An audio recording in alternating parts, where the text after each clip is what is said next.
Usai dinyatakan bebas dari penjara, kemunculan Saipul Jamil di layar televisi Indonesia menuai kecaman publik. Warganet berkomentar bahwa memberikan panggung terhadap mantan pelaku kekerasan seksual terhadap anak menunjukkan sikap tidak berempati terhadap korban. Kecaman juga datang dari sejumlah publik figur. Salah satunya adalah sutradara film Angga Sasongko yang menarik penayangan film Keluarga Cemara dan Nusa dari stasiun TV yang bersangkutan.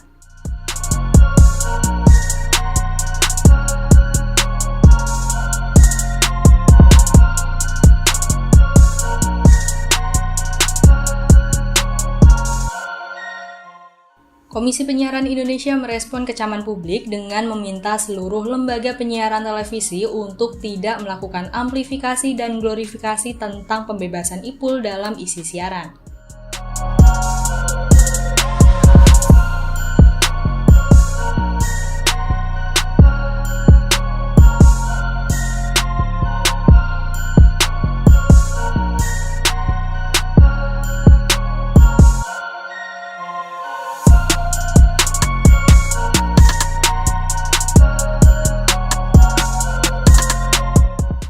Kalau psikologis, anak mengalami trauma mental, ketakutan, malu, kecemasan, gitu ya, merasa terancam, tertekan bahkan gelisah. Ada juga faktor ketidakpercayaan anak terhadap orang dewasa, karena orang dewasa dianggap tidak mampu melindunginya. Bahkan dampak psikologis yang terjadi itu dia bisa kehilangan semangat hidup, Mbak kita. Atau bahkan terjadi percobaan bunuh diri.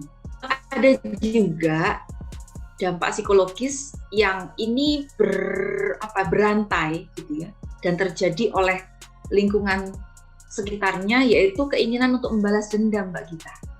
Jadi dia merasa bahwa pada saat kecil dia diperlakukan seperti itu, dan pada saat dia dewasa dia menganggap wajar dia membalas kepada teman lain atau lingkungannya yang lain. Pelaku kekerasan seksual terhadap anak atau pedofilia di luar negeri diawasi bahkan setelah bebas. Di Korea Selatan, pelaku dipakaikan gelang elektronik yang berfungsi untuk memantau keberadaan mereka dan mencegah kekerasan berulang.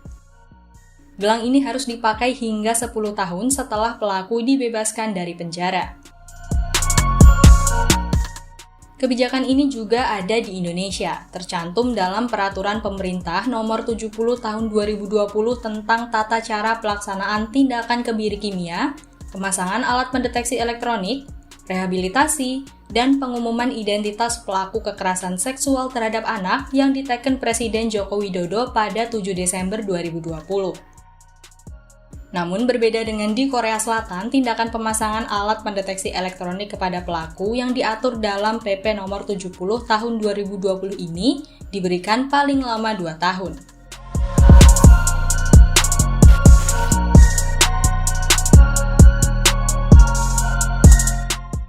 Pahami perkembangan anak, baik secara fisik maupun psikologis, gitu ya. Cari tahu respon yang diberikan anak. Kadang ada respon yang tidak wajar yang terjadi pasca kekerasan seksual. Ya, jadi semua tindakan anak pasca